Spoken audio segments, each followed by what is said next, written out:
so I'll go ahead and call this July 25th, 2019 meeting of the Carson City Library Board of Trustees to order, and we can proceed with the roll call. Chairperson Hayes. Present. Vice Chair Long. Here. Commissioner Cranston. Present. Trustee Cranston and Trustee Patton. Here. A quorum's present. Thank you very much. With that, we'll move on to item 2, public comment. If any members of the public wish to address the Library Board of Trustees, now would be the time. Seeing none forthcoming, we'll move on to item 3, approval of the minutes of the previous meeting, starting with the minutes from the June 14th special meeting. Has everybody had an opportunity to review those minutes, and are there any changes necessary?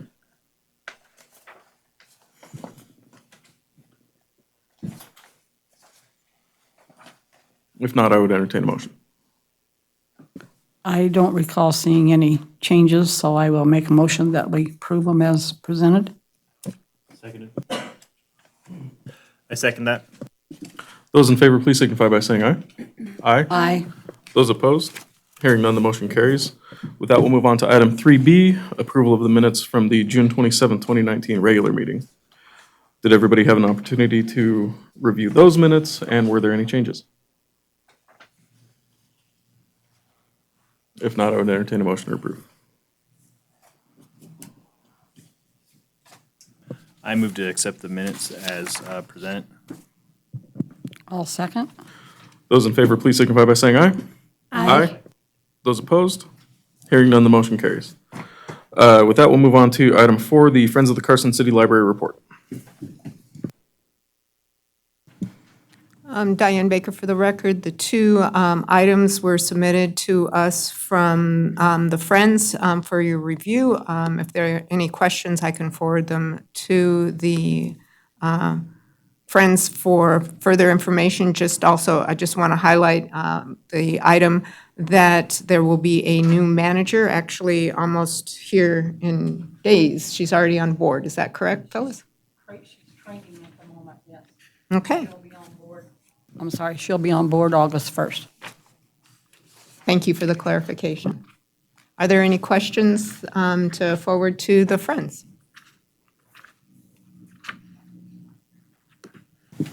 It doesn't appear so. Thank you very much. With that, we'll move on to item 5, Library Board of Trustees business, starting with 5A, discussion and possible action to select a candidate interview pool for the library director position. Turned it off. Diane Baker for the record. You have in your packet the hiring or the application information for the candidates that did qualify for review. I do have a spreadsheet to record any voting information that you have, and at this point, discussion by the board. Thank you very much. Again, I really appreciate the use of Excel. Do we want to proceed using the same ranking, like first tier, second tier, and third tier?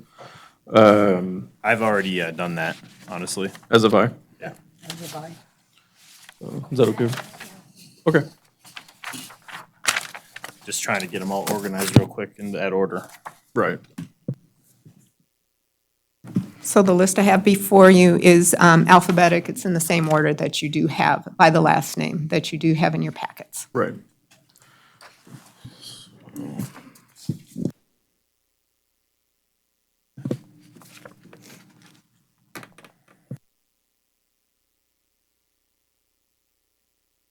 So sorry, just to refresh, the 3 is our top tier or is 3 our bottom tier? For additive purposes, 3 is your top tier. Okay. I'm ready then.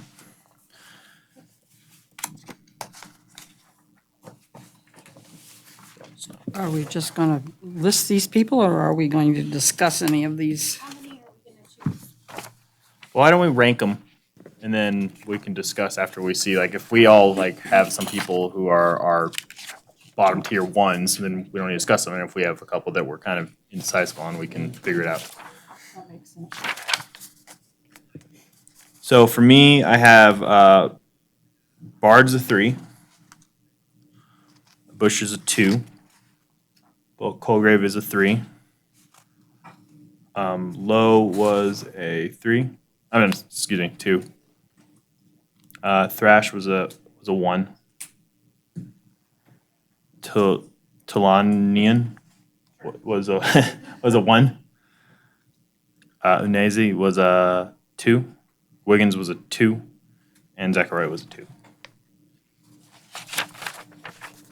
Wiggins got a shiny 2 on mine. Also, it was nice and italic.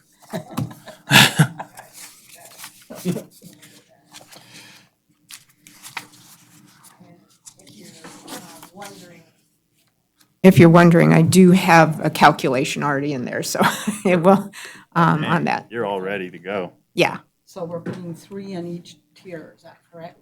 I honestly didn't do that. I put them as I felt. I didn't. Okay. Yeah. So, yeah. That's okay. So I only had 2 top tier, and then a bunch in the middle, and then 2 at the bottom. Okay. For me, Colgrove is a 1. Wiggins is a 1. That means that's your lowest. You don't want to interview I'm, them. I'm sorry, that's the highest. So you want 3, them as then, a I'm 3? sorry. Okay, Okay. Highest points. Right. So Colgrove, Colgrove is a 3. okay, Wiggins was a 3. okay, Zachariah was a 3. okay.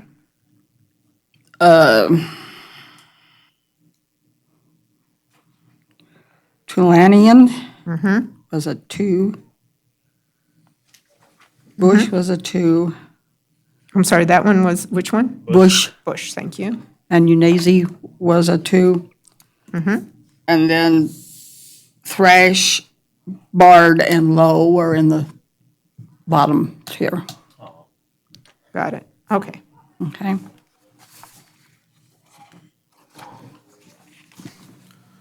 Then I'm prepared with mine. Okay. Going in alphabetical order, so top down. Bard is 3. Bush is 1. Colgrove is 3. Low is 1. Thrash is 2. Tulanian is 2. Unazi is 3. Wiggins is 2. Zachariah is 1.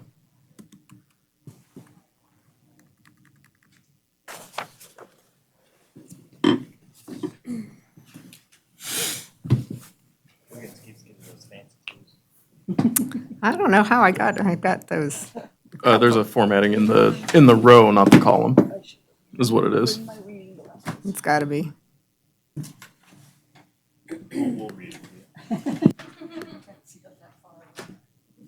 Stop. There.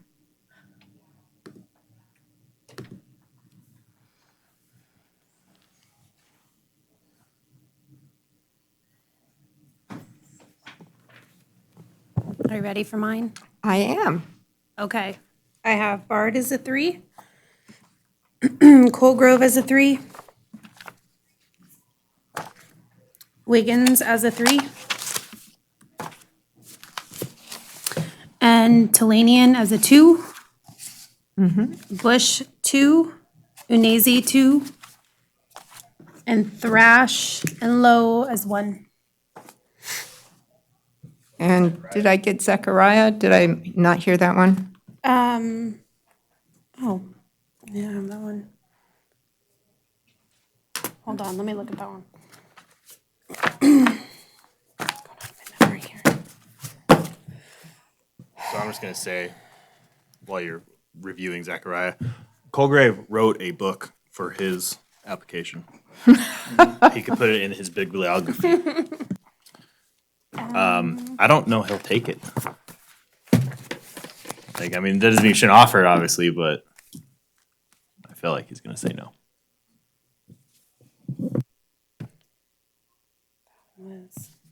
I don't know what that one was. I don't have him. No, I know. I don't remember off the top of my head. We offer, they decide. I don't have that one in front of me. I don't remember now. I think I messed that one up. I can't remember which one. This is the back of Okay, got it. Oh, this was Colorado.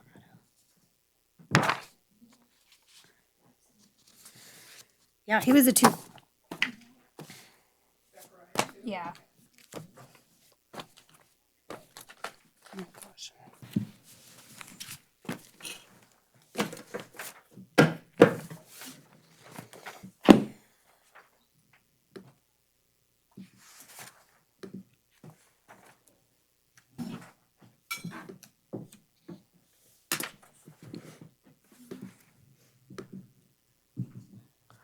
So Diane Baker, for the record, I've highlighted the top 5 that you have listed. And I did that because in the last round, you had, as a board, had thought you would want to see up to 5 individuals for interviews.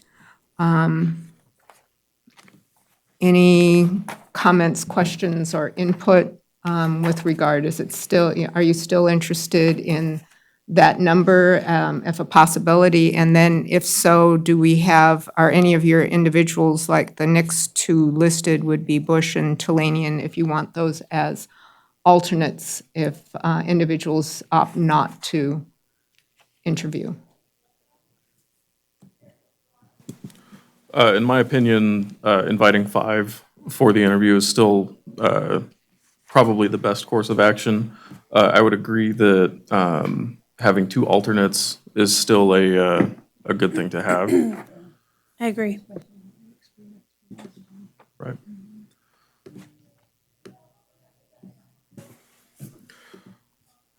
So, did any board members have any discussion regarding interviewing the 5 primary candidates? They're highlighted in yellow. I mean, we all basically seem to be okay with everyone out there, except for we have 2 ones that still make the top 5. So do we want to speak against why we should not interview them, or are we okay interviewing them anyway?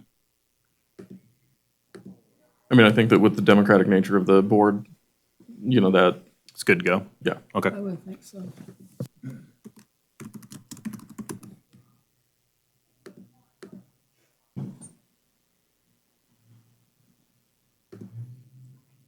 Okay, then with that information, once you actually, I don't know if you have to move and vote on the list as here, but the next step for me will be to send out invitations tomorrow based on the August 9th date that was already published in the application information. And we will go from there to set up the August 9th, not April, the August 9th meeting.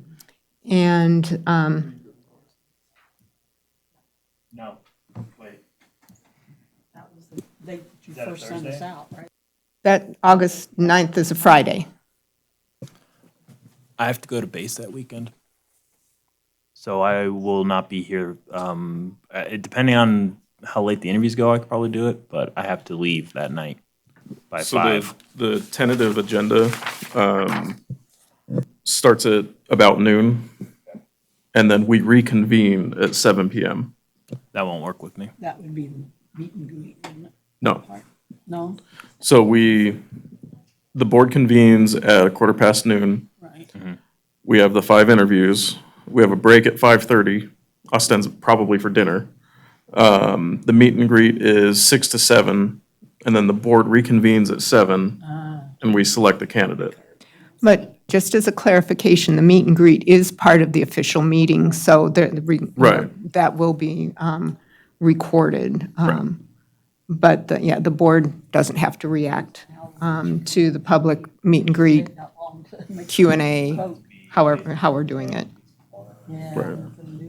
And we set it this day because that was the day that the room was empty and everything like that, correct? Right, we could have the room for the whole day. It gave us enough time for, if people were selected, that they could still make arrangements for travel without, So we The can't worst. shift it to start at like 9 or 10 in the morning? it can. If we can start it Yeah, earlier, is that day relatively open? We have the Sierra Room all day. Okay.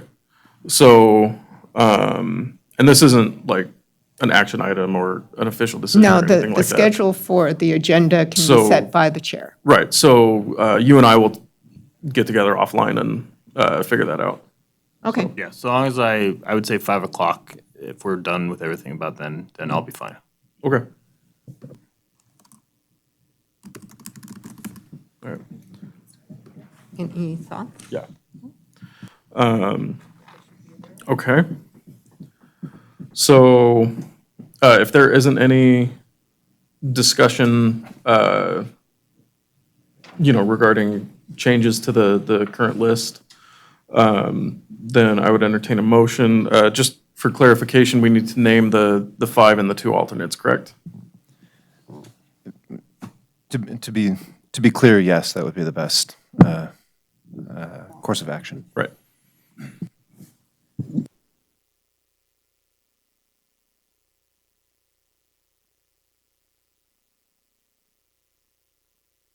So I move to invite the candidates, Bard, or the applicants, I should say, Bard, Colgrove, Unezi, Wiggins, and Zachariah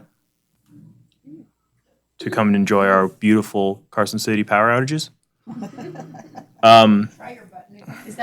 Did it go out? No. No, I can hear you. Okay, so I'll do it again from the beginning, just in case. So invite Bard, Colgrove, Unezi, Wiggins, and Zachariah to come and interview for the position. And should any of those 5 decline or not be unable to make it, as alternates, invite Bush or Talani in their place.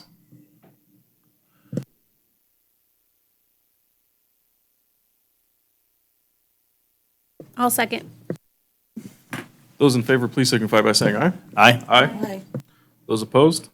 Hearing none, the motion carries. Let's see, with that, we'll move on to item 6, right? Yes, 6, the library director reports. Yeah, Diane Baker for the record. We're getting closer and closer on staffing. We have the library assistant position open, and that's because we were able to promote Jana Wiersma to senior library assistant, and so we're down to that last classified position that closes on August 3rd, next Friday, and so we're this close.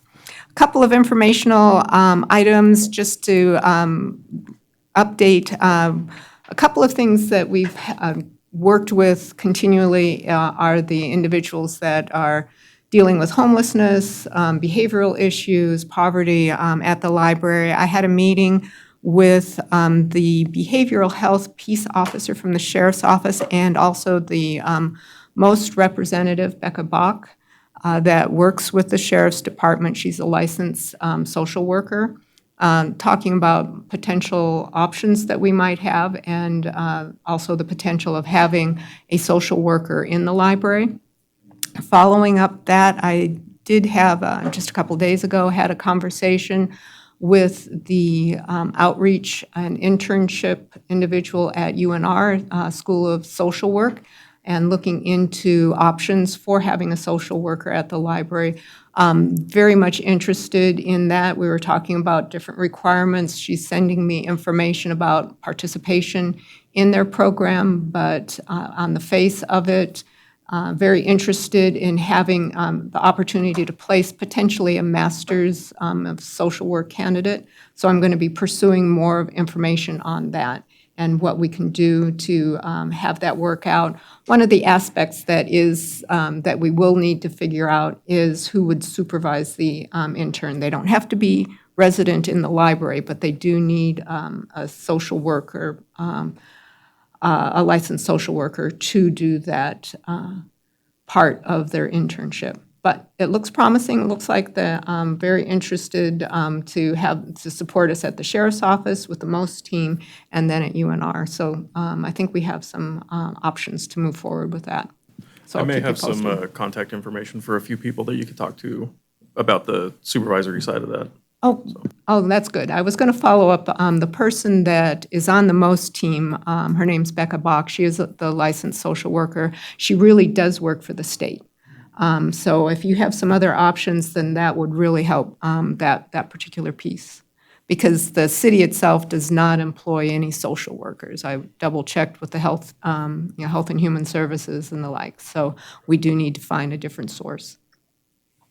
Okay, and just the children's shelving status, moving forward on that, getting the finances in place, pretty much have all that packaged, but now need to work with the new fiscal system to make that and get everything in the right place and get set up for that capital project. But I think we're still on track to be able to do that in the fall. And I do, at this point, I want to mention one thing I placed at your sites there on the ALA member news. This is a policy statement that just came out from the American Library Association about an issue of changing terms of service with a program that we've been using and making available to our clients, lynda.com. A few years ago, it was bought by LinkedIn, and they had continued with the normal terms of service. They had announced just recently, was actually a big item that Amy, yeah. Well, they didn't, but it was. They tried to sneak it in. Yeah, it was very public at the annual conference once it came out. And so there have been some national webinars. We've been working with them. The reason this is an issue is the way they are changing the terms of service would require anyone who accessed what they're going to call LinkedIn Learning instead of lynda.com, require them to sign up on the LinkedIn social platform.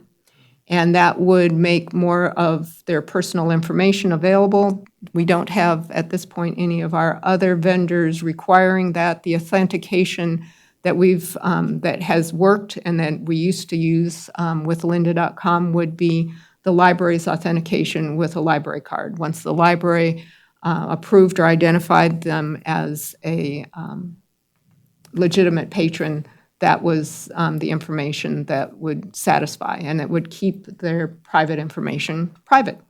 At this point, if it goes this direction, which we're pretty sure LinkedIn is set on, we're trying to figure out if there's a way we can continue when they are potentially harvesting personal information and then advertising to them based on a subscription. So public money is paying to help them advertise is also another issue wrapped up in it. So I'll keep you posted. Amy has been working a lot on that. She's putting together some information. We have a call with LinkedIn tomorrow. Not sure we're going to hear anything different, but we're trying to follow through on all the contact levels that we can do at this point.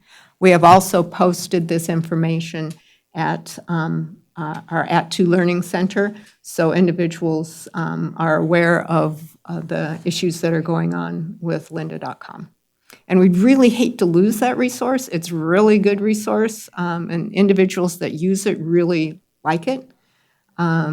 But there are potential issues, and there are a couple of states that already have state laws on the books that would prevent them from pursuing. California is one of them, where personal identifiable information is protected by state law. So libraries in California at this point cannot pursue their subscriptions with lynda.com as it changes into LinkedIn Learning.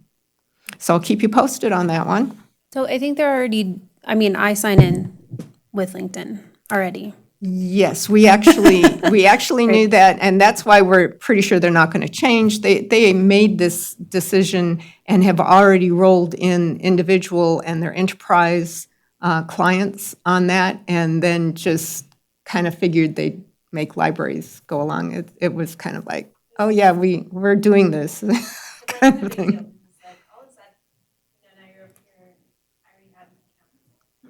And for those that have an account, but there's a number of issues with it, that could potentially impact individuals, and especially using public money to support, that kind of data gathering.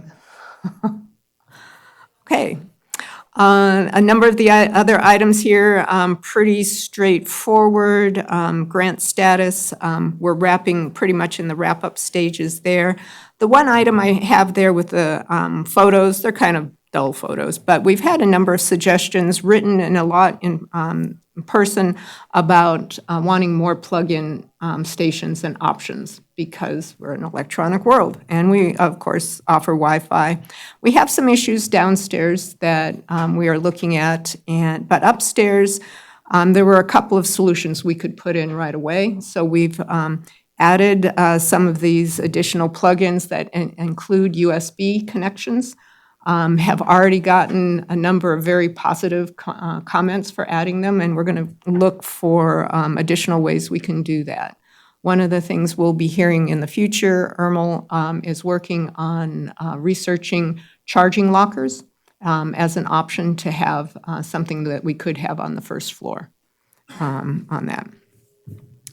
And on the Adams Hub, we did have what I guess we can call a client graduation, Curzon Technologies. They had been at the Hub actually for a while. The business has done exactly what we're looking to do at the Hub, where they have grown. They started growing quite a bit in this last year. And essentially, just before, right around June, they got to the point where they needed to add quite a number of employees, and it was time to get their own separate location. So they have grown up and gone on to a stable business. So that's one of the thumbs up at the Hub. The website is updated. We're still working on some things with that. And the last item, I'll bring a little bit more information at the next meeting, but the Young African Leaders Initiative, the YALIs, we call them. We had a great program yesterday afternoon at the Hub where there were 25 of the candidates. They are all Mandela Fellows and representing 22 different countries. And we were part of their month-long program with UNR. Boy, that makes me nervous when the lights blink. And the other fun part of this is we were able to do a catering lunch with Scoops, who actually have been a client not only of the Hub, but the library was also instrumental in getting them up and going as a great source there. So we had an entrepreneurial success story serving lunch at the program as well. It was really a nice event, and Mayor Bob did a wonderful welcome to them as well. Any questions on? All righty. Then I think the next is budget. And a couple of things. I do have the widget for the 2019. We're in the wrap-up stages for the fiscal year 2019 budget. All our revenues are in. There's still expenditures that are wrapping up. The information here, as I indicated in the report, we're doing our final reimbursement requests to our granting programs. Then we'll be complete on all of the expenditure and revenue from there. And also closing out the gift fund programs. The thing that is going to look a little different for, let's see, let me talk about, I'll put up the Hub P&L next. So we are at the 12-month program. There's still, again, a few expenditures to wrap up. We have a few contract expenses that have not hit for our entrepreneur in residence and our new educator that with the Carson High School. So those are a couple of items that are still to come in, but most everything else is showing here as as their expense. We will be rolling forward. The one thing with this, since it's a donation, the funding does roll forward on that. So anything unexpended goes into the next year. This is not like other city funds since it's a grant, multi-year. Any questions on The Adams Hub P and L? No? The one other item I did not put up would be the budget backup. This is the point where we have quite a bit of information for the closing fiscal year. The fiscal year does not fully close out until August 30th by the city to make sure any of those last expenses are in there. So there's still a few things that will show up here. The budget allocation changes that we had requested may or may not show up here since the city is working on their new platform. At this point, their general thing is if you have enough money in all the categories, we are, we're good. So we will not be overexpending salary for sure in any of the programs, whether it is the library or the Adams Hub, and neither with services and supplies for libraries. So are there any questions as we're wrapping up 2019? I did include two things in your packet, so you have an idea of the types of reports we will be getting out of the new system.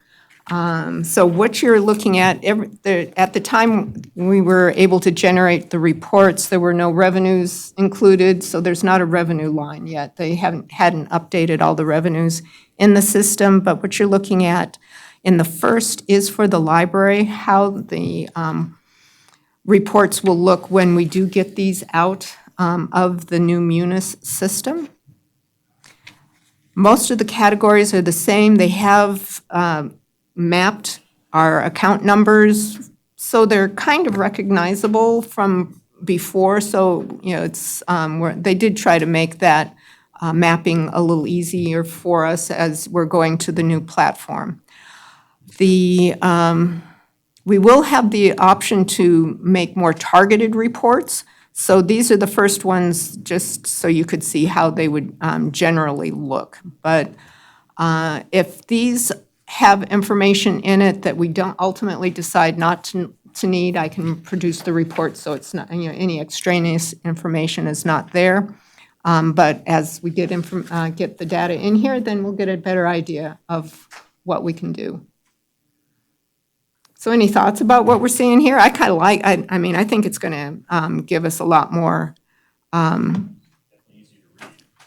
Yes, it will be. And I think it will be easier to compare and to see where we are at any one point. The beauty, hopefully, as we go forward, the beauty of this is it'll be closer to real time as opposed to 2-3 week plus lag that at times we would have to wait for things to be uploaded into the system. Yeah, I think that once it's populated, I think it should be a really powerful tool for us, so. Okay, good. So that is what I have for the budget status. Any questions or thoughts on where we're at?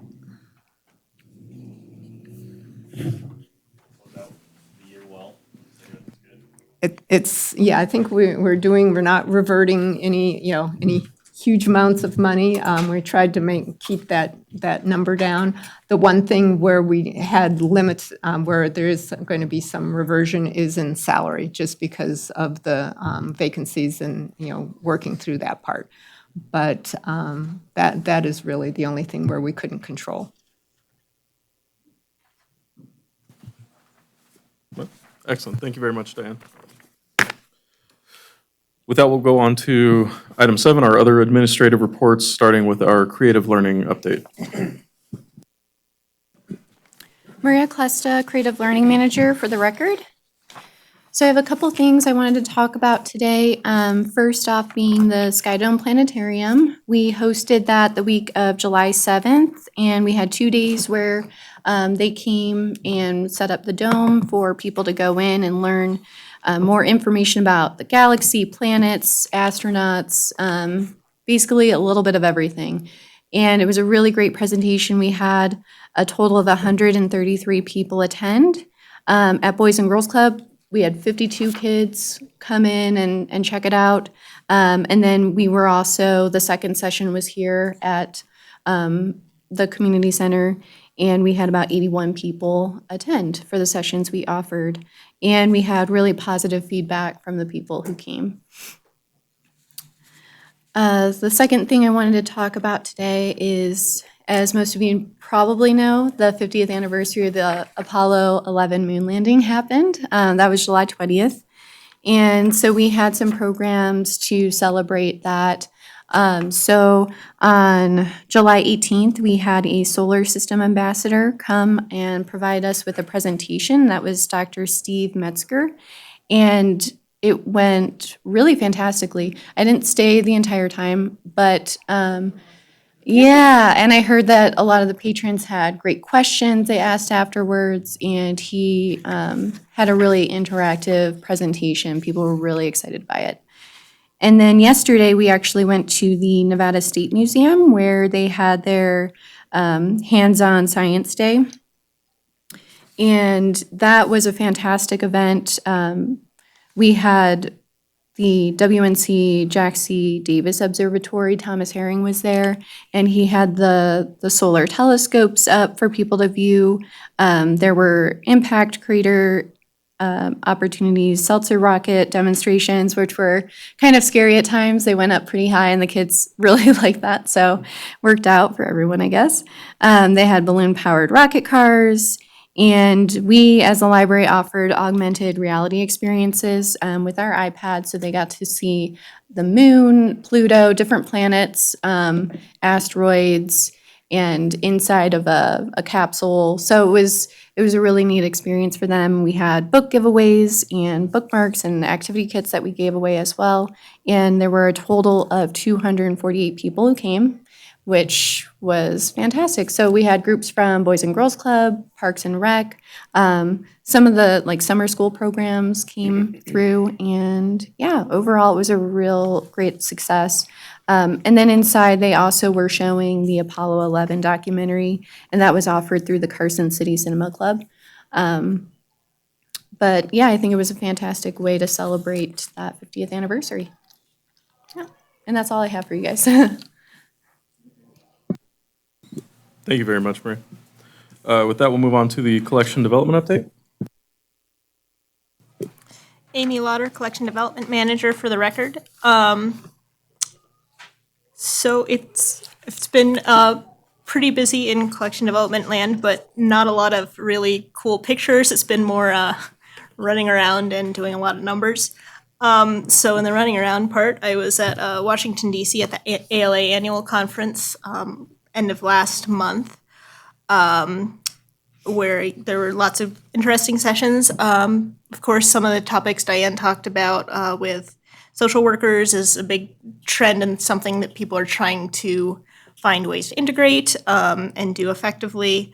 And there was also a good presentation, which was actually very well attended. I wasn't sure if it would be. It was late on Monday, but we had a really good crowd for our XR Libraries presentation, which I wasn't presenting, but that was Sarah and Tammy and Todd and several of the other people who've been working on that collaborative project and presenting some of the work that I talked about, I think, last month with the cataloging hackathon and some of the other projects that have been going on with that. So there was a lot of interest from people around the country with that project. So that went very well. And also, as we mentioned, one of the most interesting parts was talking to some of my colleagues and what's going on with different vendors, especially in the electronic area. Both the situation with LinkedIn, which did kind of catch a lot of people by surprise, that the main issue, they are migrating their content onto the social media platform. It requires a social media account to log in, and that is a major issue for both us and many people around the country. In some places, it's either against the law or against their library's policy. So that's a situation we want to stay on their current platform as long as we can, but it may not be possible with what feedback we're getting from them. So we'll see what can happen with that. Another big talk that's always going on, but there is some more news today with it, is ebooks are a big thing, and restrictions placed by publishers on whether they'll sell to libraries, how they'll sell to libraries, how much it costs to sell to libraries. Today's was, Macmillan came out with a plan that it doesn't even make sense. Some of them, like, we don't like them, but they at least make a certain kind of logical sense given certain assumptions. This one, I cannot figure where it came from. But their plan starting this fall is to allow sale of one copy of each of their books to each library system for a set price. That would be a perpetual use license. So we would get one copy, Lyon County would get one copy. If you chose to buy it, Churchill would get one copy. Our patrons would have access to 3 or 4. New York Public Library would get one copy. That one person can use at a time. And then 8 weeks later, they would allow sales of metered licenses that would be good, typically for 2 years or 52 checkouts, whichever comes first, for twice the price of the other copy. I think, but it's not super clear. I don't think they've thought about consortiums. I don't think they've thought about, there are libraries that use more than one ebook platform. The licenses are very expensive. For us as a small library, we usually only buy one license anyway for most things, unless they're very, very, very popular. So it won't affect us very much, but for any even slightly larger library, it's going to have a huge impact. And it just applies so unfairly across the board. And the cost, of course, is continuing to go up. And with the trend is toward the metered access. So once the buzz for a book dies down 2 months later or 4 months later, as they're asking us to wait to buy them until several months later, people don't want them as much. And why would we pay $60 to $100 for a license that is only good for 2 years and might not check out that many times over 2 years in a small library? So they think they're going to make more money off of this way, that more people are going to buy their ebooks directly, which is good for them because they have hardly any overhead for making copies of ebooks. You don't have materials and labor involved in making more copies. So I don't know. A lot of people have a lot of feelings about it. ALA put out a statement this morning. So there were lots of discussions in that, both for ebook and video lending and other models from various, and that basically, this will come to my next section, is a lot of our, with electronic resources in libraries, we want to provide them, but we're often kind of hamstrung with limited options and high cost. And you can see in my lovely charts, I pulled some data. This is the numbers part, kind of pulling the last year's circulation and this year's budget. The categories don't map exactly, but you can see that the biggest chunk of our budget is databases at about 29%. The smallest chunk of circulation is databases at 2.6%. And that is because, in my opinion, not that they have bad content, but they are usually substandard for in-user design. They make it very difficult for people to use and access. But they're very, very expensive.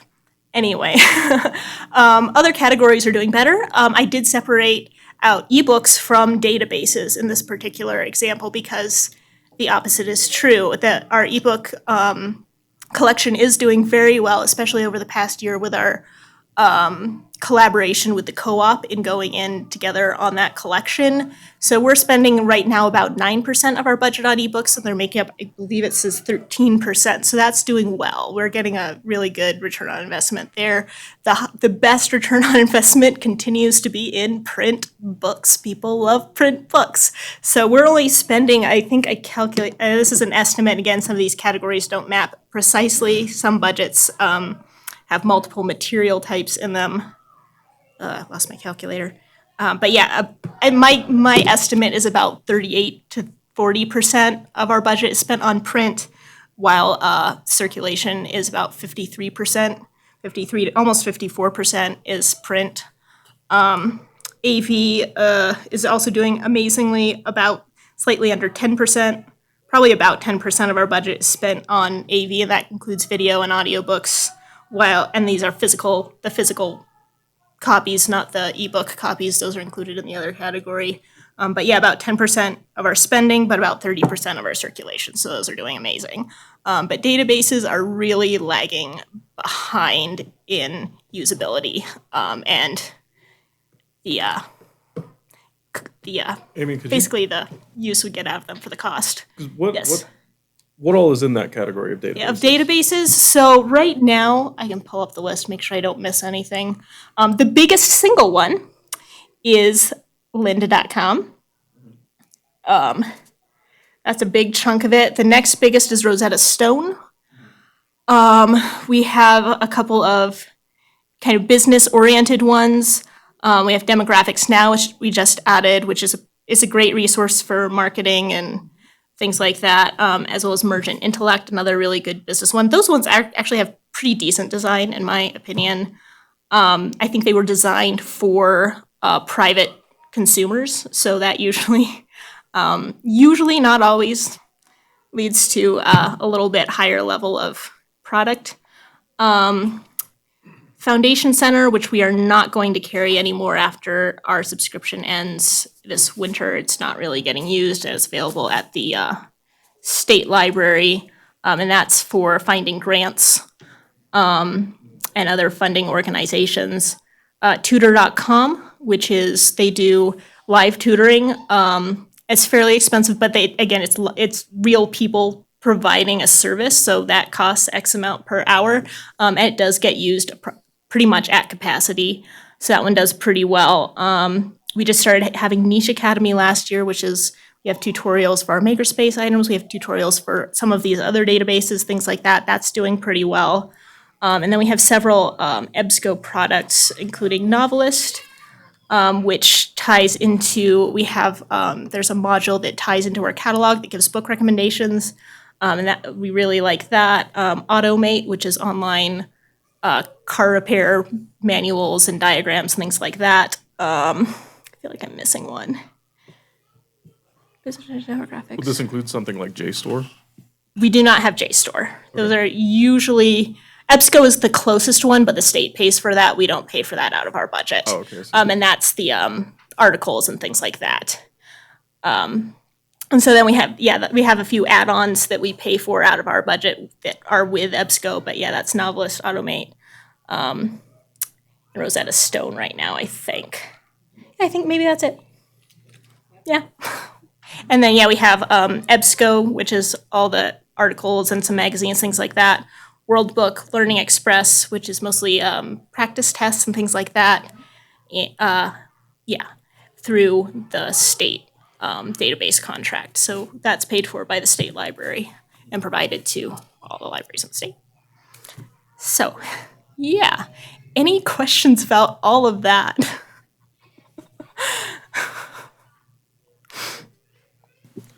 Thanks very much, Amy. You're welcome. And with that, we'll move on to the Access Services update. Romo Reinhardt, Access Services Manager for the record. So I also have some statistics for you. These are patron focused statistics. So we have about 45,000 interactions recorded from 2018 for the 2018-2019 fiscal year. 31,000 of those are at the info desk, and then 14,000 of them are upstairs at 2. So basically, every hour we assist about 17 people at any one particular station. I do have a breakdown of the interaction types. The two biggest ones you'll see are Polaris and General Assistance. Polaris being anything that has to do with a patron's account or assisting them using the Polaris ILS. General Assistance is a catch-all for other that don't necessarily fit any of the other interaction types listed in the chart above. The next thing I have is digital equipment checkouts. We have circulated 335 of them in the current fiscal year. Collaboration room bookings confirmed 804, and then time slots confirmed 1404. So that difference is basically people requesting multiple slots. So those 804 people requested multiple slots, 2 at a time. So total used time is 84,000 minutes. VR bookings, we've had 72 bookings total, and that adds up to about 2,200 minutes. And we've had the equipment available to the public for about a year now, since June. New patron accounts this fiscal year, we've had 3,800 new accounts created. That's up from 3,628 last year, so about a 5% increase. 2024 were adult, 690 were internet, 563 were youth. So I'd say we had a pretty decent amount of growth in increasing our number of patrons. But something else I would like to point out is that our busiest time of day is the 11 to 12, and then additionally after school from 3 to 4. Also, our busiest days of the week are Wednesdays and Fridays, which I was surprised by Wednesday, but those are our 2 busiest days. Other than that, are there any questions? Yep. Thank you very much, Ermal. Okay, with that, we'll move on to board member announcements and requests for information. Did any board members have anything that they wanted to bring up at this time? I already brought it up earlier, but the timing for what we had discussed won't work with me, so. For the August 9th meeting, we've got that. There is, Mr. Chair, if there's one thing I neglected to add in my report, and that was just the update for the new trustee. That is going to the next Board of Supervisors meeting August 1st. And there were 4 applications for the position. So they have all been invited to the August 1st meeting. It will be around 9 o'clock is the estimate that I just got today, is when they will be interviewing. And then we do have, it was deferred from the July meeting. The NNDA agreement will also be on the August 1st meeting. Do you know if the person who is selected by the Board of Supervisors on the 1st, if the confirmation process and all that, because I remember I had to be sworn in and everything. Correct. Will that happen quick enough for them to be involved in the interview process? I'm not sure that that would remember how be, and quick that was. I know potentially, I mean, if you have 4, you are fine on the quorum. Right. There would be the question as having that individual come up to speed with the whole process and all the applications, if that's, if that would be the best to have them involved in that. Right. So I think the timing would be a little tight. I only ask because looking at the timeline for Trustee Cranston, that he needs to be on the road at 5. We're looking at doing a public meet and greet, and if that has to happen at like 3:30 or 3, you know, we're excluding the working population and things like that. So I know that we want to do this as quickly as we can, but I'm almost wondering if we move it to a different day. The interviews, you mean? Yeah, but I think that we informed the candidates that, It was part of the application Oh, okay. process of identifying August 9th. okay, so, kind of again, you and I'll talk offline, Okay. and, And we can involve Megan in, if HR has any input regarding a new trustee and the best Right. role. okay. All right, I think that was my only, request for information. So, okay, did any other board members have anything? If not, we'll move on to item 9, public comment. If any members of the public wish to address the library board of trustees, now would be the time. Seeing none forthcoming, we'll move on to item 10, adjournment. Is there a motion to adjourn? I'll move to adjourn. We are adjourned.